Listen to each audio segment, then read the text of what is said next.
that perfection is not the goal. Because if we strive for perfection, we'll never reach it. We'll never put out another product. We're always going to be too hard on ourselves, and we'll actually never progress. So what I give as a goal for everyone in the company is, let's always put out a product that's better than our last. Whether it's an update to an existing product or a new product entirely, always put out a product that is better than the last. That way, we're not making the same mistakes batch after batch or product after product. And by simple virtue of following that goal of always putting out a better product than the last, you will approach perfection by default. Welcome back to Able Heads. My name is Anika and I'm your host, and today I'm excited to welcome Mike, co-founder of Work Louder. I'm excited to dive into everything Work Louder, especially how Mike and Mattia started a hardware company amidst the pandemic from miles apart. I'm really excited to dive into all the hardware and non-hardware things, especially learning everything about how they create workflows for creators and professionals. In terms of modular keyboards, how does that work? And also how they stay afloat amongst the changing landscape. Let's dive into it. Thank you for being here, Mike. How are you today? Very good. Thanks for having me. Yeah, of course. I'm excited to learn everything Work Louder. So, for people and just for setting context, for people who don't know, what is Work Louder? What are the flagship products and what do we do? Very good question. So, Work Louder is at its core a hardware company. We sell products for creative people, as we say on our site. Creative tools for creative people. Um, so we started as just essentially two guys on the internet wanting to make tools to help our creative journey. So I stumbled across Mattia when he was working at a studio in Italy designing for mainly print. And I was redesigning a vodka label when I came across this passion project that he was calling the Creator Board by Work Louder. It wasn't even a company at that time, but he wanted to essentially build a portfolio project for himself. So he started modeling this keyboard. And it was ortholinear because, as he explained it to me, it's just easier to organize everything in a grid. He didn't even know what an ortholinear keyboard was really at the time. But it's just way easier to organize everything into a grid when when you're learning like 3D modeling and stuff. And so he came up with this idea, and I stumbled across it on Instagram when I was redoing that label. And I was like, man, I don't know what this thing is, but I have to have it. And I reached out saying like, is it a real product? And he told me it was just a render. And so I followed the Instagram page for 6 months. And after 6 months, I was like, oh man, I can't take it anymore. I was like, when's this thing coming out? And he was like, well, actually, I'm just going to shelf the whole project because I don't know how to bring this thing to life. And I literally told him no. I just replied back, no. I was like, no, like I'm not going to let you do that because I've spent at the time, it was like rounding up on like 7 years, building two previous startups where, I was like putting all my blood, sweat, and tears into it, just doing that full time. I was working a part-time job at Swatch just to fund my expensive hobbies, which I was calling startups, and I was like, dude, I spent 7 years trying to make something that people want. And like, here you have it. Like you have it. It's right there. And like, you're going to shelf this thing? I'm like, no. So I wrote him a launch strategy for free, just so one day I could hopefully buy this keyboard from him. And I presented to him on a Zoom call, and he loved it so much. And I guess he loved the energy that he was like, why don't we just do this together? And so that's kind of how Work Louder got started and how we started creating tools for creative people. Yeah, no, that's awesome. I think one of the things that I wanted to ask you about was what's one product that you admire that's not your own? So this kind of answers that because kind of wasn't your own and then it was. So I guess yeah, that's pretty inspiring. So what would you say if someone asked you how do you define success now versus when you launched Work Louder? I think success is defined individually. Mm-hmm. I don't think there's one way to define success. For me, Yep. success is being financially free, and living within your means to be financially free. So in terms of success for Work Louder, as long as I get to keep building products that I think are cool and get to keep making this tech stuff, like that's a win for me. As long as people are buying that stuff, I'm that's a win for me. That's success for me. So Yeah. I like, getting to like be $1 billion company, or something like that. It's not so much I think that would be cool. I think that'd be a nice to have, but it's not the goal. It's not the goal. I think a lot of people get caught up in this kind of rat race of making more money to get more stuff, to make more money to get more stuff, kind of thing. And I think at one point you kind of have to ask yourself, like, what is enough for you? Yeah. And so, for me, success is getting to make products that people like and enjoy. And so, as long as I get another at bat, I'm happy. Yeah, no, I think the vodka company that you mentioned, I did a little research and found Pros Vodka on the internet. And I actually really like the brand design for the bottle and even the packaging design. And I found out that it was accepted as a product to shelf at LCBO. For those who don't know, LCBO is the government alcohol provider, I guess I would say, all over Canada. And having your product shelved at an LCBO is a big deal. So, what made you transition sort of from Pros Vodka to Work Louder? Yeah. So prose was one of my experiments that I was kind of doing along the way in my 20s. I'm 30 now, so I like finally graduated from my 20s. That 10 years felt very long because it was just like so much of it was like just spent in the dark. Hmm. Like just trying things, working, things didn't work. Like, people often tell you about that story, but like, man, when you spent 10 years in the dark, it's like when you finally see any bit of light, it's like blinding in a good way. Yeah. And so, yeah, I guess work loud is third time's the charm, right? But yeah, so sorry, what was the question? It was, it was, How what did was it? you transition into Work Louder from Pros Vodka? Because I would think that having a product at LCBO would be your way to success. Right. Yeah. So there was a few things. The biggest thing was COVID, actually. So Hmm. COVID was like massive for alcohol companies because everyone Yeah. was at home drinking, trying new cocktail recipes, and it was like a huge, huge trend. So much so that it actually like inversed, where then like not drinking then became the trend.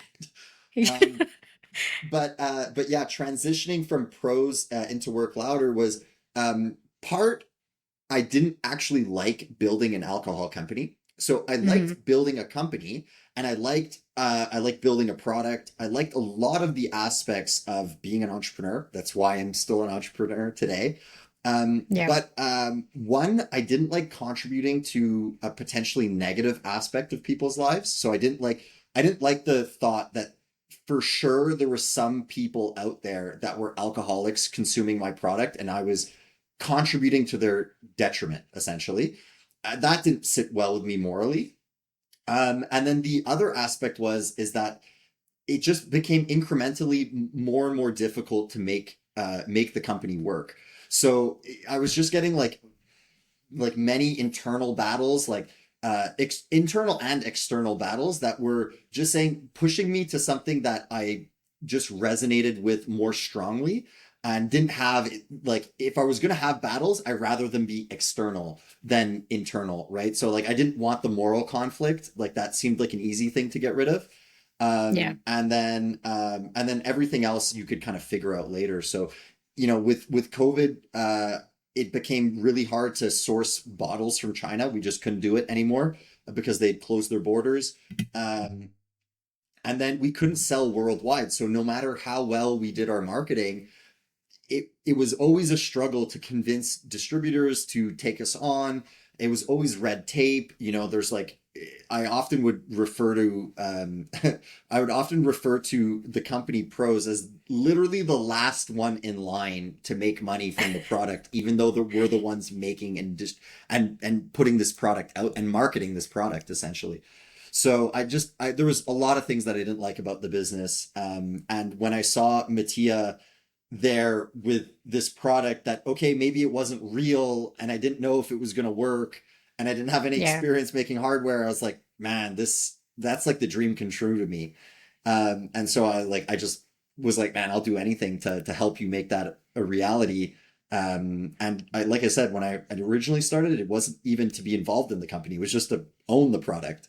Yeah. And he was kind enough to offer me a spot with him. Yeah. I think that was kind of an easy transition then, getting that external battle in the picture and the moral battle out of the picture. So when we talk about external battles, the first thing that comes to mind is manufacturing. So I'm curious, did the manufacturing and product experience with the vodka company lend itself into Work Louder? And how did that work?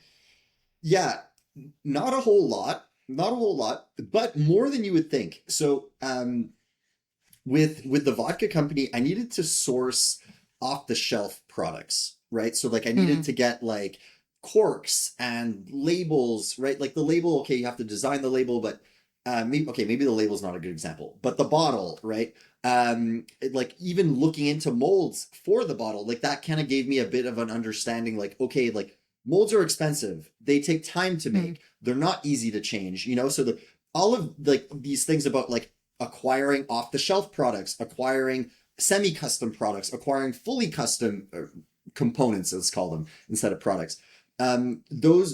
All of that was experience that I got from pros to bring to Work Louder.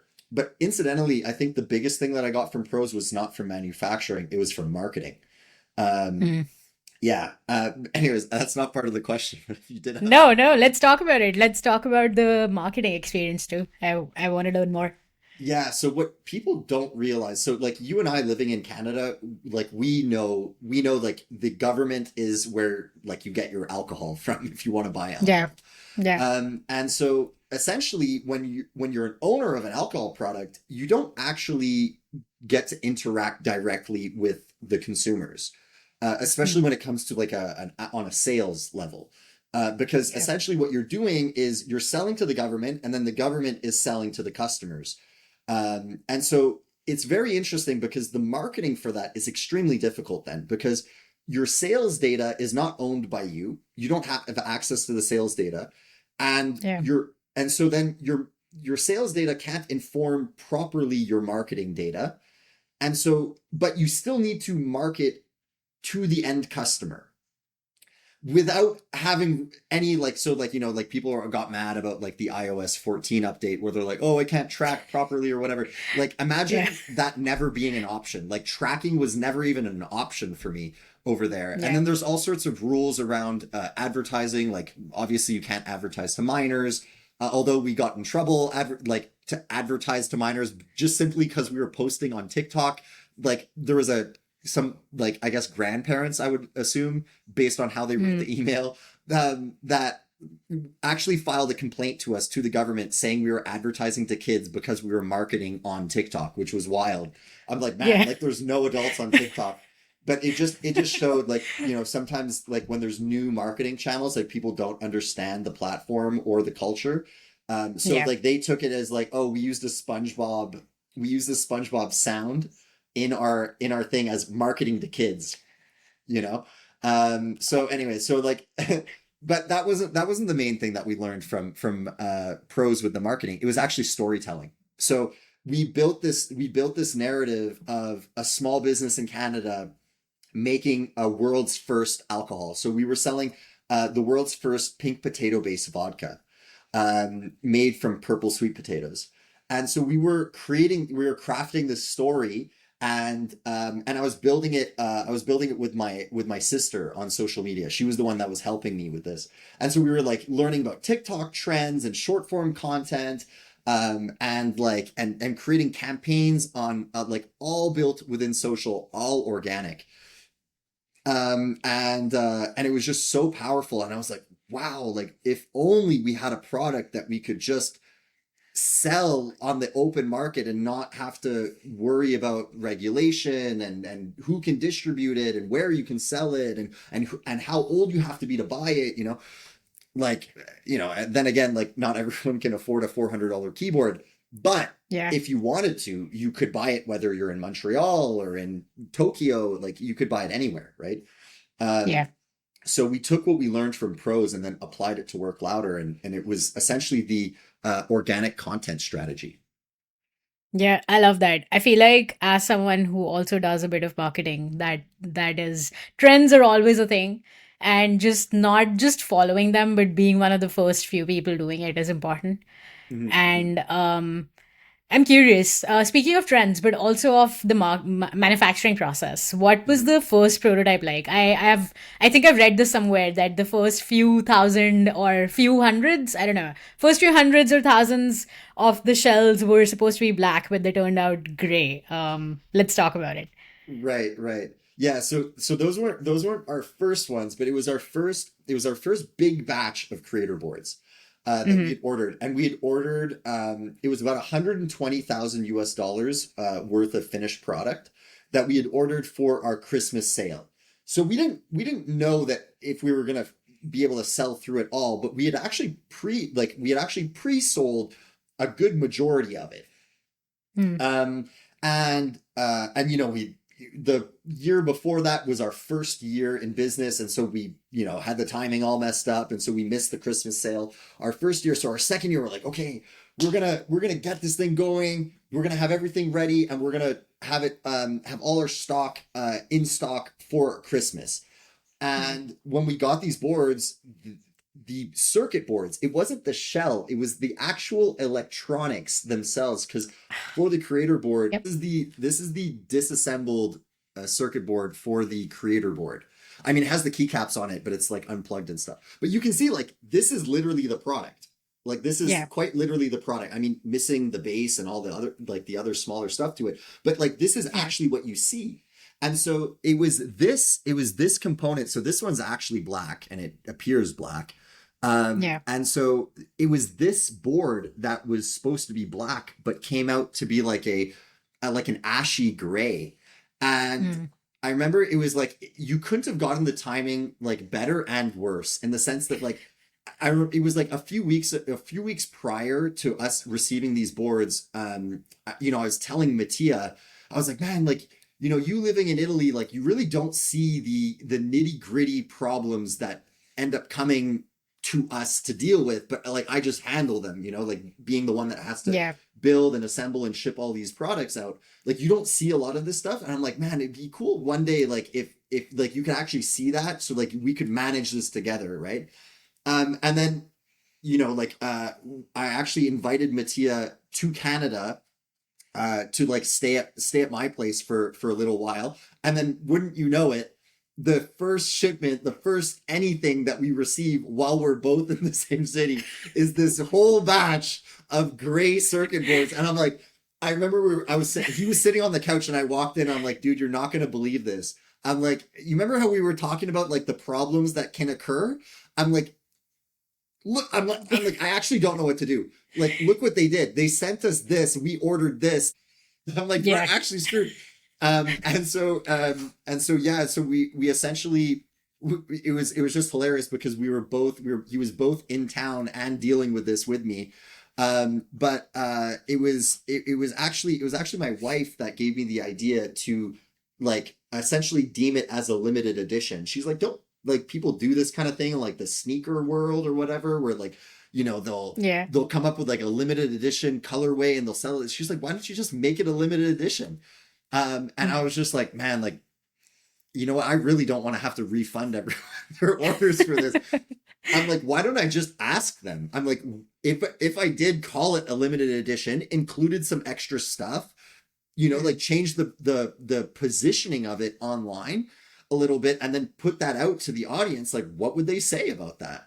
Um, and after a good cry, like, I was like, okay, we're gonna take this risk, because I'm like, if they come back and it's no, like, what am I gonna like? I really didn't want to have to Yeah. contemplate it, but it was essentially like we're screwed, and I have $120,000 worth of product that it was pre-sold, but now I have to refund, and it was like I didn't want to have to go there.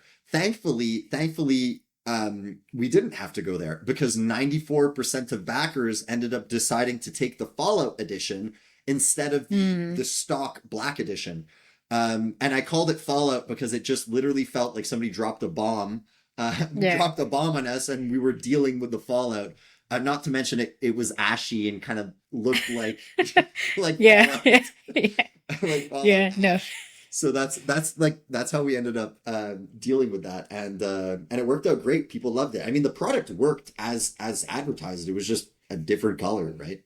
Yeah, yeah. No, especially creating something for people who pay so much attention to detail and then having something like that, like key component different and not sharing that. I think transparency in that scenario was really important. And I admire how the team handled it. So I'm curious, is there a misconception around costs involved when it comes to creating something like a hardware product like Work Louder? I think so. I think people underestimate how much time it takes to make something, how much energy it Hmm. takes to make something, how much risk it takes to be able to afford the time to make something. I think people Yeah. don't realize that, right? Like they're just so used to like all of these conglomerate companies like releasing products like en masse all the time, new Yeah. updates, new everything's like software is free, this is free, you get that, free shipping, free this, free that. Like I think people really underestimate how much large companies just eat those costs to keep your business. And so Yeah. like when a smaller company comes in as like, oh, actually, sorry, we can't offer free shipping, or you know what, we will need you to pay for that extra item that you want added to your order. Like some people Yeah. would get really entitled with the free stuff that they wanted added to their order. But it at the end of the day, the single product or the products plural that you sell need to support every aspect of your business. It needs to Yeah. support your Wi-Fi, it needs to support the food that you put on your table, it needs to support the gas you put in your car. It needs to support every aspect of that. Especially if you're doing it as your full-time job, like I am. Like Work Louder is a full-time job for actually 10 people now. We have 10 people on the monthly payroll, which I'm really proud of. It makes me nervous Yeah. sometimes because like for so long it was, just me that I had to worry about, right? And now, Yeah. I have my own family, Mattia has his family. And we have 10 other families now that we're supporting for that. Yeah. So it's a lot of pressure, and I think people underestimate the cost associated with that. It's not just the cost of the bare components to make that product. And I always laugh when I see people make that argument on social media. It's so lowbrow, but I have to Yeah. understand that they just don't understand making this. Like they'll say, well, it doesn't cost you that to make that. And I'm like, if I sold it to you at cost, I would be losing money because it's Yeah. not just about the cost of the product, right? Even people even have to pay for the marketing, right? Like it costs money to market. Yeah. Fortunately for us, we're able to reduce that cost because we do all of our own stuff in house. But Hmm. it's still our time, right? So there's a lot of like hidden cost for things, not like hidden costs in the sense that like, oh, the customer doesn't know that they have to pay for that. Hidden Yeah. cost in the sense that like they don't understand that like there's other components that aren't physical to the product that Yeah. contribute to the cost. So for sure, it's more expensive for a smaller company to run a company and build custom products. It's just they don't have the war chest to absorb all of the costs that seemingly don't cost anything. Yeah. Yeah. It kind of is in like lending into my experience of providing services where someone asks me for my hourly rate and I'm like, yeah, it's $150 an hour and I can provide this to you in X days. But then they're like, oh, it's actually only 10 hours of work. So why don't you give it to me for less? which is like the experience matters and everything that goes into it, and doing this for X amount of years, along with the things that you've taught yourself, plus marketing your services and stuff like that. So yeah, that is so relatable. Yeah. Hashtag relatable for sure. Um, For sure. so what's the harshest public criticism that you've received about WorkLouder? And how did you handle it internally and externally? Oh, harshest public criticism. I think that was something that came up probably in it was either like late October, early November of last year. Hmm. And it was people's initial reaction to the Nomad, our latest keyboard. So this one here, for those of you Yeah. that don't know. Yeah. So yeah, that one there too. And it was our first ever really mass produced product that was like produced in China, but was a complex product to produce. So we had produced like the Creator Micro, this one, and the Figma Micro in China, same manufacturer, and they built this with pretty much no issues, no issues at all. We had great feedback and great reviews on that product. So we figured, okay, we'll just go with the same manufacturer and build the Nomad with them. Problem was is that they were woefully unprepared for the level of not only detail but like number of components needed to make this versus the Creator Micro. It easily 4 or 5 times more complicated to Yeah. assemble. Um, I mean, to put it into perspective, the Nomad has close to 20 screws in it. The Creator Micro has 5. You know, the Nomad has many more keycaps, right? It has like I think it's 68 keycaps, and then the Micro has 12. Right. So Yeah. even just putting the keycaps on, they didn't have a machine or a jig to do it automatically. And so they were putting it on by hand. But by the time I realized, oh man, these guys actually are not equipped to assemble these keyboards quickly and in a standardized fashion, Yeah. it was too late. It was way too late. It was way too late for that. But that's a common thing with working with overseas manufacturers. I don't want to just say it's with Chinese manufacturers, because technically anyone could tell you this, whether they're in Yeah. like India or Bangladesh or wherever. Like it doesn't matter where they are. But Yeah. in my experience, sometimes manufacturers will tell you, yes, we can do it, and they're not equipped or they're not prepared, just because they know that their labor is cheap and that they'll make good Yeah. margins on the assembly cost of that. And so it's just another revenue stream for them. But it ends up costing you or the business that they're working with their reputation, or like time, money, all of the above, because they're actually not equipped to do it properly. And so what ended up happening was we had a manufacturer that was not equipped to do the job properly. We ended up having a lot of pressure from customers to ship the product. Naturally so, we were over the deadline of which we had told them. And they wanted their product, right? And so we were pushing. And then a simple miscommunication of me telling this one of the employees that we had hired in China as our quality assurance and supply chain manager over there. I told him we need to ship the product as soon as possible. He understood we need to ship the product as soon as possible, and just went for that as the goal. And so before I even ended up seeing an unboxing of the finished product, that $300,000 worth of keyboard was already on pallets going across the sea, to U.S. customers. And it turns out there were quality control issues that had come up during the production, but no one thought to relay that information back to the core team. The QC guy didn't know that was an issue apparently, and it was a disaster. And so thankfully, only 800 customers got those units because it was just the first wave of them going out. We caught it. Yeah. We caught that Yeah. wave after that, and literally within a week planned a trip to China and went there ourselves. So ourselves being Mattia and I flew to China and then went and then did the quality control on the assembly line ourselves, like literally eyeballs to keyboard, doing it ourselves to make sure that we could fix the issues. But it was too late by then for those customers in the sense that they already had a bad experience. Even though we went and told them, listen, if there's a problem with your board, we will take it back and we will give you a new one.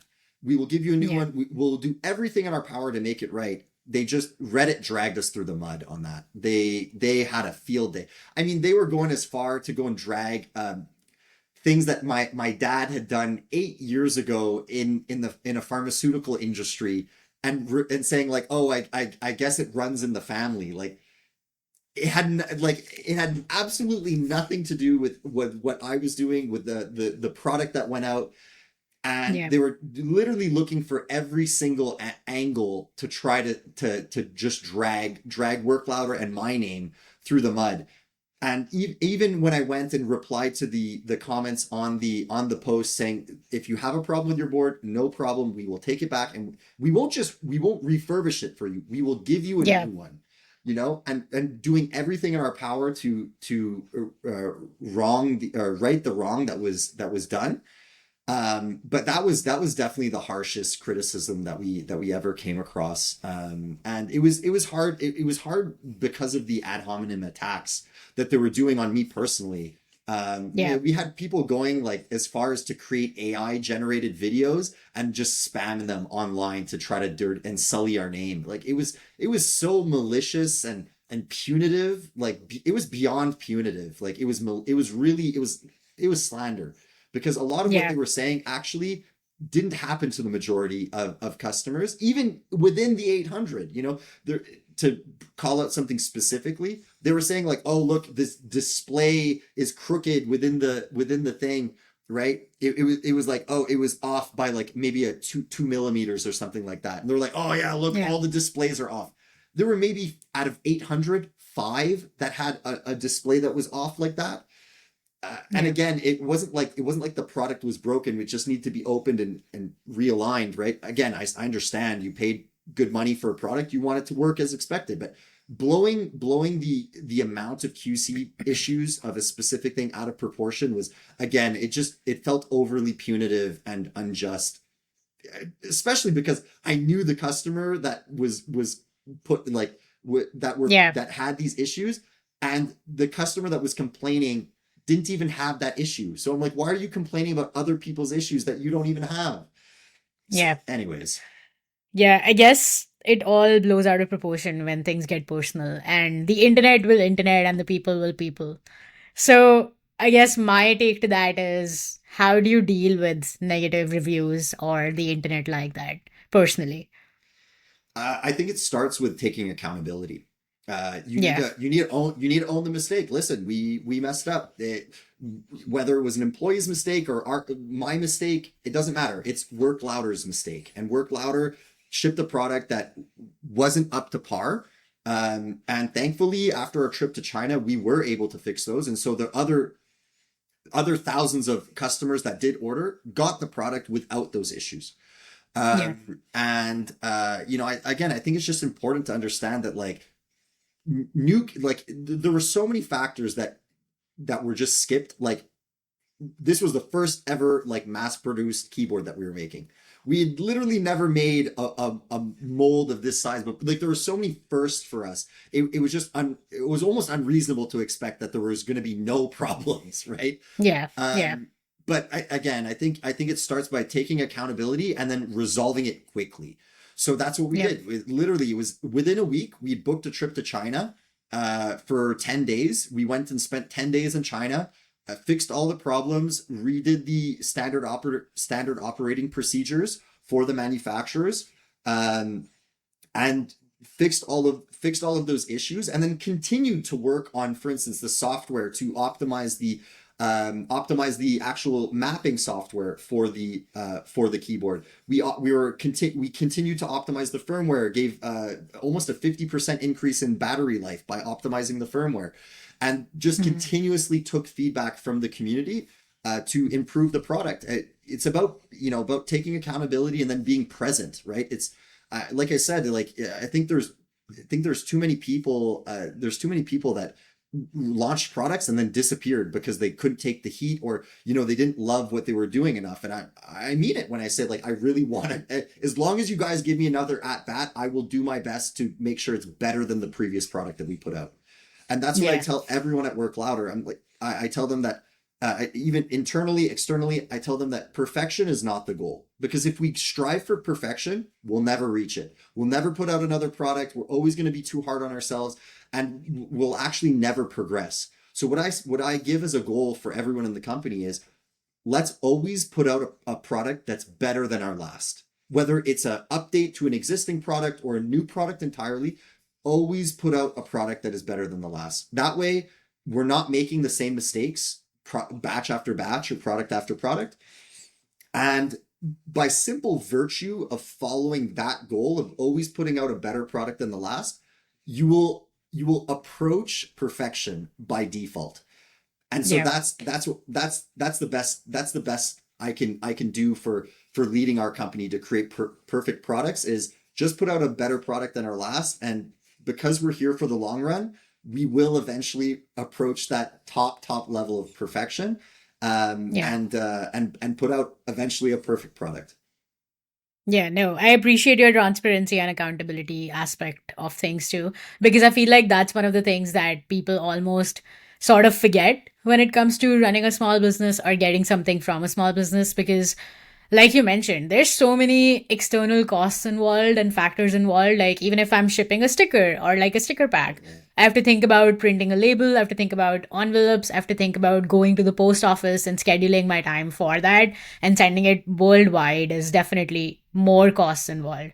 Oh So yeah. yeah, And yeah, logistics is very difficult. To be able yeah. to offer worldwide shipping is much more of a challenge than people realize. Yeah. Do you yeah, just speaking on the logistics of that, do you have how do you deal with currency fluctuations and shipping worldwide? How do you balance that cost in the cost of the product? Yeah, so essentially what we do is we only charge in USD. Our Hmm. suppliers expect to be paid in USD, even though they're in China. And Yeah. so we charge USD. Actually, that was one of the learnings that I took from pros, where in Canada, when you're charging for the product, you have to charge in Canadian dollars, right? Like at the Yeah. LCBO, the SAQ, it's all Canadian dollars.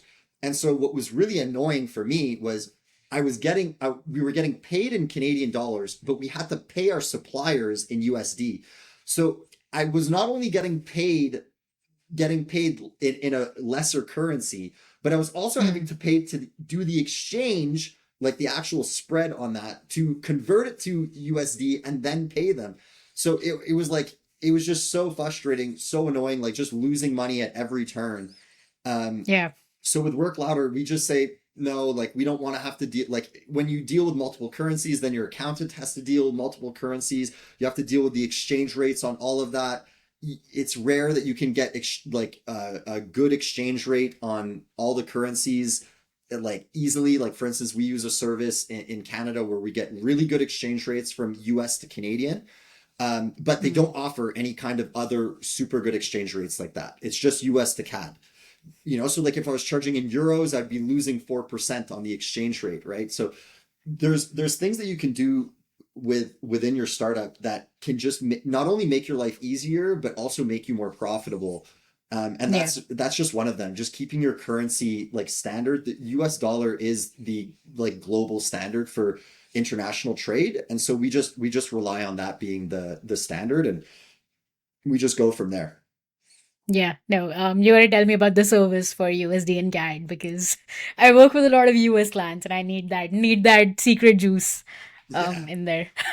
yeah, for sure. Talking about collaborations, I know we've done Figma and Framer collabs with the Creator Micro. How did that partnership come about? Who approached whom? How did the dynamics of that worked out? Yeah, so Honestly, even to this day, I'm floored that that we had Figma as our first like corporate collab. Like that Yeah. was crazy. And that was it was honestly nothing more than like a long shot post on Twitter. Like that's how it started.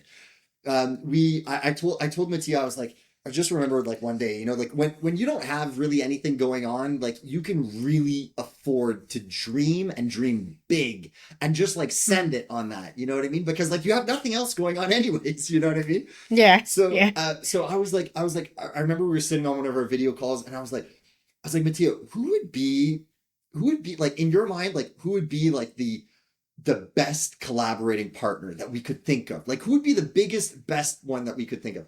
And we were both Mm. like, man, and like we do all our designing in Figma, and so we're like, man, Figma would be crazy though, and uh, and so I was like, okay, I'm gonna come up with like a little cheeky marketing campaign for this, and we're just Yeah. gonna do a couple renders for it and post it and see what people think. Maybe it'll Yeah. gain traction.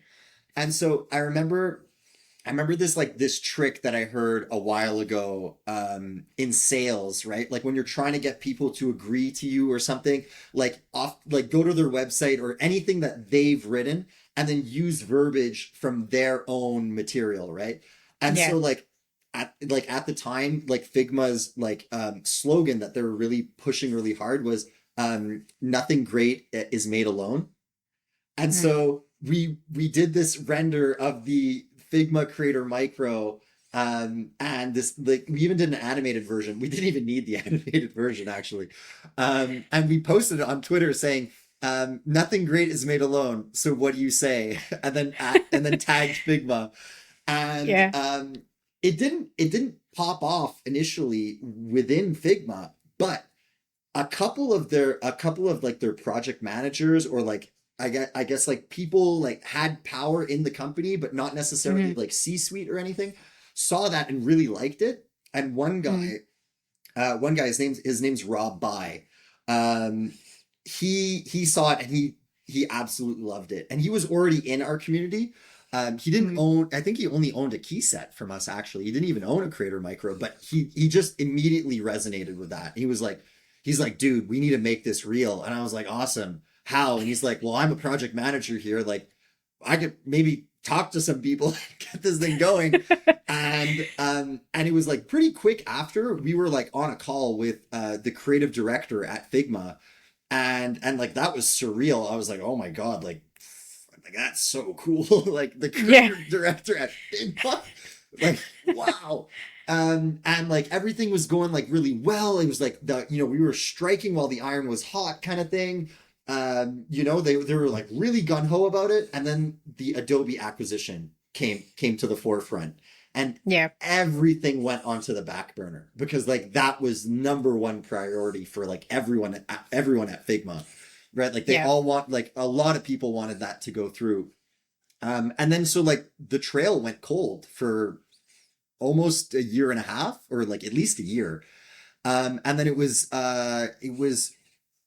like end of October 2020 2023 that we got a DM, and it was like all the while it was, I was kind of pinging every once in a while, like throughout that year, being Yeah. like, hey, like what's up? Like you guys still interested? And they were like, yeah, we're super interested. No, no, no. And then like nothing would happen for it, you know? So I was like, maybe they're not that interested. Maybe they're just kind of giving me like the corporate thumbs up, Yeah. to kind of like just shoo me away kind of thing. And I'm like, okay, fair enough. We're like a 2-person startup. Like, who do we think we are kind of thing. So I was like, okay. And then it was like, yeah, it was like I said, October 2023, we just got a Mm. DM and they're like, yeah, so we're in. Like, can you, like, when can you guys make this happen? It was like really out of the blue like that. It was like one Yeah. day we just got a DM and they were like, all of a sudden they were in, and they were like, they wanted to know like when we could do this for. And so we were like, okay, well, we need like 3 months to like do the prototypes and stuff and like set up the marketing. So I think like 3 months would like really be like what we need to like get something like in hand. Mm. And then we could like look after that, after those 3 months, like when we want to pick that date to launch it and do that stuff. And they're like, cool, cool, cool. Like, can you do it in like a month and maybe a month and change? I was like, Sorry, what? yeah, they wanted it. They wanted it for December 1st, and this was like end of October. And I was like, yeah, we can do it, no problem. I was like, holy crows. So I like literally dropped everything. I literally dropped everything. Yeah. And like keep in mind, we were working on the Nomad, but I'm like, man, this deal is like once in a lifetime, literally. Like Yeah. no one else is gonna ever be able to get to say that I made or like we made Figma's first ever hardware product. Like no one's gonna be Yeah. able to say that. You know what I mean? So I'm like, this is a once in a lifetime thing for Figma, and like they're giving it to us. I'm like, oh my god. So and we were like, you know, we were like dealing with the Nomad stuff too. So we are like, oh my, like this was like this was like really crazy, you know. Um, and so like Mattia got swamped. Mattia got swamped, and he couldn't. He was like, he couldn't manage to do the Nomad plus the Figma Micro, and then also the animations that we needed for the launch renders. And it just so happened that the designer for the Knob One was looking to make the Knob One a reality because it was just a render. Mm. And I saw an opportunity. I think that's probably like this skill set of like just being able to spot opportunity is probably the one thing. If I had to pick one thing that I really bring to Work Louder, like my in my role is like spotting those like really random long shot opportunities. I think that's it, because I saw Ben wanting to make this. I knew he was fantastic in motion design, and I was like, I'll cut you a deal. We'll make your keyboard, give you a handsome share in the profit of that keyboard. So like you get to like live out your hardware product designer reality without having to leave your job. Because, you know, like he has his own job and stuff, and like it's well paid and all that. So like without having to risk any of that, we will do all of it for you. All you have to do is do the renders for the Knob One keyboard and help us with renders for Work Louder. That's all you have to do. And he was like, deal. And so just like that, we managed to acquire somebody to our team that was like an A player, like really like an A plus player when it comes to motion design, that we would never be able to like just go out and hire. We just don't have the money for that.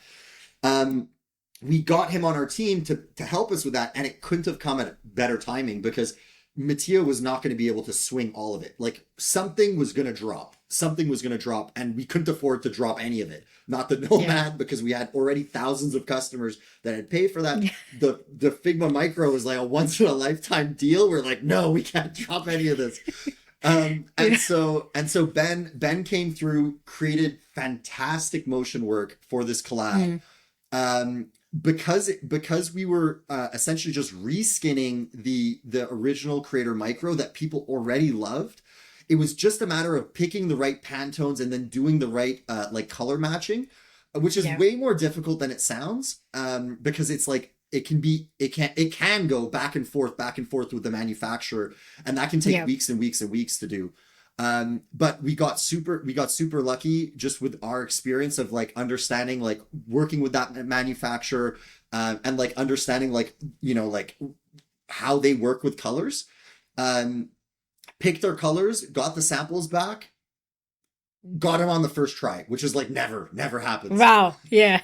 Got it on the first try, which is crazy. And then we convinced our packaging manufacturer to do essentially a production quality run of the finished packaging, but for like 10 units, which they hate. They absolutely hate that kind of stuff, where you ask them to do like a Pantone color for like a super, super, super small batch. They absolutely hate that. It's no every time. And I told them, I'm like, no, you guys don't understand. I'm like, this is for like a huge company in the US. Like this is a worldwide company.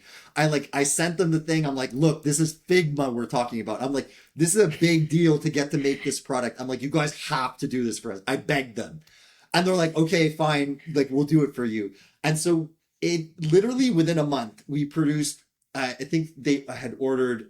It was like 10 units of these production quality Figma micros, and we Mm. sent them to him, and they arrived. Arrived at the Figma offices. I forget the exact date that they arrived. I think it was like the 10th, and we had scheduled to launch the 12th. And Oh, so and so yeah, and so wow. everyone, oh, it arrived the first, and they arrived to the influencers around the 10th.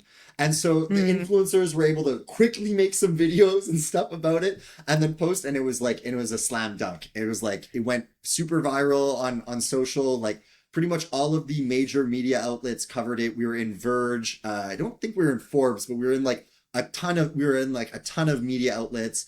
And Mm. it couldn't have gone better. We had like a fantastic motion work because of Ben, custom sound design from a Montreal sound designer. It was really quite something. But man, that was like a very, very stressful period of Yeah. work louder Yeah. life. I can only imagine. I think that kind of reiterates my ideology of putting yourself out there and just like pitching yourself. Just pitch yourself. And I think it all boils down to not being afraid to do so and just having that like domino effect of putting something on Twitter and then having that convert to a collaboration like this and now Framer. I think Mhm. that's pretty cool. Oh yeah. Um how do you measure the ROI in terms of collaborations beyond just like number of units sold? So beyond that, I mean, uh, we collaborate with companies that we believe in. And Yeah. we've been actually since the Figma collab, a multitude of companies have reached out. Some of them much bigger than others. We're talking like some of them were even bigger than Figma in a different industry, but Yeah. bigger than Figma in terms of like market cap. And we've had to turn them down just because we don't see the alignment. It's like it's cool, like okay, wow, like to do a collab with a $30 billion company, like well, that's awesome. But Yeah. at the end of the day, like the ROI is not just the dollar amount, but it's the lasting impression that's left with the community. And the collabs that you end up agreeing to say something about your company, about you. And so, like we collabed with Figma because we are avid users of Figma. We really believe Yeah. in what they've built. I mean, I designed my first UI in Figma in 2017. So like I remember, I actually remember downloading Figma for the first time and then be like kind of stumbling around in there, and like so Yeah. getting the opportunity to do that, like the ROI to me personally was massive. I mean, I know I'm pretty sure my screen here it's cutting it off, but like I have a big poster, of like the Yeah. Figma collab back there. Yeah. With Framer, they're not necessarily the biggest like web design platform out there. Like there's bigger ones like Webflow, for instance. But I Yeah. really believe in what they're doing and how they're doing it, right? Like they're making the product for designers essentially. And Yeah. I remember I've used competitors to Framer, and I remember being so lost and so frustrated and being like, why isn't this just built more like a design tool? Like, why do I need to Yeah. know? See, like, why do they even market this thing to designers when you need to know like front end coding to get this thing to Yeah. work? Like, this is not like. So with Framer, I was like, man, like this is a product like I can get behind as like Mattia can get behind as an experienced designer. I can get behind as somebody that is not as experienced as Mattia but understands like design principles. Like I can get behind this even though I don't know code. So like Yeah. I really really resonated with that. And so even though we did have some competition to Framer that reached out, to me Framer was always the choice all along, just based on how I view the world as a customer of these products. Yeah. Yeah. No, that's cool. I think that kind of translates into match of brand values and what you essentially believe in, more than the numbers, more than the Yeah, number game. yeah. Um, I think one more thing that I was really curious about. I mean, there's tons more, but right now, I want to talk about like licensing. So I think there was like a sneak peek about 3D printing your own keyboards. Is that still on the table? Can you tell us more about it? Yeah, so that's actually so the concept of doing this 3D printing thing is part of like is part of the joy of Work Louder for me, Hmm. in the sense that I love it. I love trying new things and experimenting. One of the things that I noticed with my other startups is that when I stopped looking at the project or the company as something to be curious about and playful and and lean into exploration, it kind of killed the joy for me and it killed my motivation. And so one of the things with Work Louder that I push everyone to do in the company is to try things, experiment. If it doesn't work, that's okay. Try not to make the same mistake twice, but don't be afraid to be curious and to experiment with new tools, new ideas, new way to say things, new way to do things. And so the 3D, the as we're calling it, it's going to be called like this is the working title, by the way, Creator XYZ. So with the the 3D printing aspect, Yeah. is we're trying something new. I don't know whether this is going to be a successful product line or not, but I see it as an opportunity to try something new. We every batch that we do, we always purchase extra parts. Hmm. Because if there's failures in the components or if people need to swap something out, they don't want to buy necessarily a whole new PCB or a whole thing. So like we buy extras so that if something doesn't work, whatever, we can ship just that component. Or if somebody spills coffee on their thing, we can say like, don't worry about buying the whole product. Like we'll sell you the PCB at cost, kind of Yeah. thing. But as a result, we ended up with a bunch of extra circuit boards. Hmm. And then also in the market, we saw like lots of people saying like, oh, we want like a more affordable version of the Work Louder products, right? And so Yeah. I saw an opportunity for that. I'm like, wow, like what if we use the spare parts that we just have sitting here and created like a 3D printing line, whether or not we print the parts and then send the printed parts to people, or we just give the files and have them print it. That's still We're still ironing all that out. We're probably just going to do both. I believe the world is a place of and, not or. And so Yep. we're just going to try both. And so like yes, we're still doing that. We have that slotted for end of May, but mainly in June. And the reason for that is I want to do that project while Mattia is in Montreal. So Mattia is actually he's moving his family from Italy permanently to Canada. Yeah. And I don't have a 3D printer. He has all the 3D printing stuff. So when he comes here, we're gonna like build it, but build it together. And I think like that's gonna be cool for a multitude of reasons. Like it'll be cool from a content perspective because now finally both founders are under the same roof, like Yeah. building stuff and doing stuff. Um, I'll be able to get more behind the scenes of the actual like modeling aspect and even the 3D printing stuff. Because Mattia Yeah. is like incredibly camera shy when it comes to that. He's warming up to it 4 years later. He's warming Yeah. up to it. But yeah, I think it'll be cool to be able to, casually catch Mattia more in his element. Yeah. And yeah, so we're gonna be building that product offering out during June when he moves here. Yeah. No. Okay. I gotta get my hands on a 3D printer before then. Yeah. Yeah. I BRB, ordering a 3D printer right now.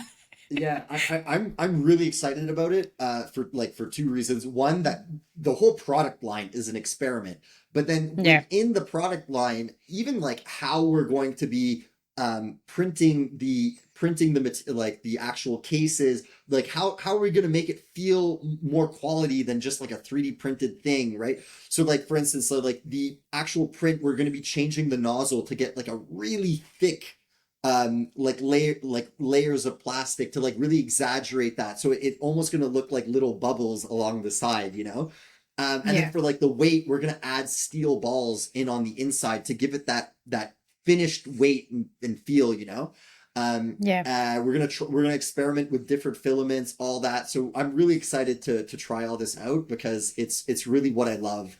what I love doing, and it's really fulfilling to see one of these experiments actually work in terms of like people like it, and it's, it's profitable at the end of the day. Yeah, no, I can already see a lot of YouTubers also creating videos about it. I currently see so many about gridfinity and organizing your space with 3D printers. Yeah. But I feel like this is a whole different landscape where you can build your own keyboard and also maybe customize it Oh, with for like sure. a filament color and like a different like the material that you're using. Yeah, Yeah. so I think that's really exciting. So Actually, where, sorry, go ahead. yeah, I was just kind of final thought about that. It was like all this thing about tariffs and manufacturing in the U.S. I Yeah. kind of joke. I joke internally. I'm like, the U.S. They want to bring manufacturing back to the U.S. How about we bring it straight to their desk so they can print all the stuff on their desk? Yeah, no, this sounds like a tagline. Bring manufacturing straight to your desk. No, you heard Yes. it here. Yeah. No, okay. So where do you see Work Louder in 5 years? What's the bigger vision beyond the current product lines? Is this too cliche of a question? It might be. Honestly, Yeah. there's there's for me there's kind of two things in business that kind Mm, of hold true in my mind. The better you are, the better you are at writing business plans, the worse you are at running a business. And the worse you mm. are at coming up with 5-year plans, the better your 5-year plan is.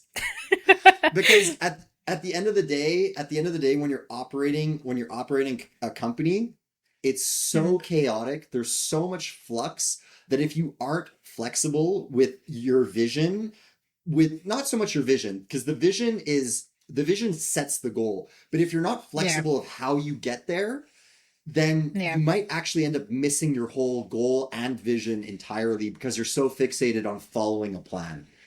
um, so when you say Mm, like what's the vision, the vision is for us to be an industry leader in creative hardware. That's the vision. We want to be an industry leader in hardware on your desk, specifically in the niche of creative tools.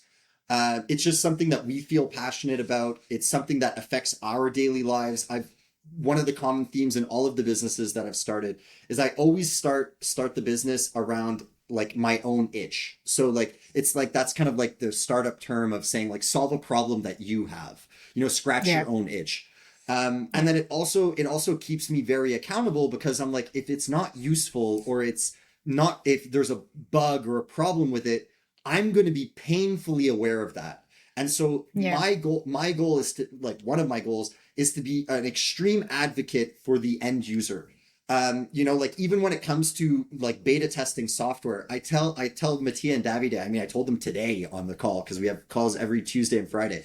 I told them today on the call, I'm like, guys, I don't want to beta test the software because at the end of the day, I want to be an advocate for the general end user that gets our product. And if I'm beta testing mm, it, I'm seeing all of the early stuff, but I want to make sure that I'm the last line of defense for them, so that yeah. whatever I'm experiencing is what they're experiencing. So if I'm having a good time, they're going to have a good time. You know what I mean? Yeah, yeah. Um, You're and your own worst critic. And I think it all boils down to the experience you're having because when you're building a product and you see those phases, I can imagine being partial toward the progress and then not actually focusing on the problems, if any, arise.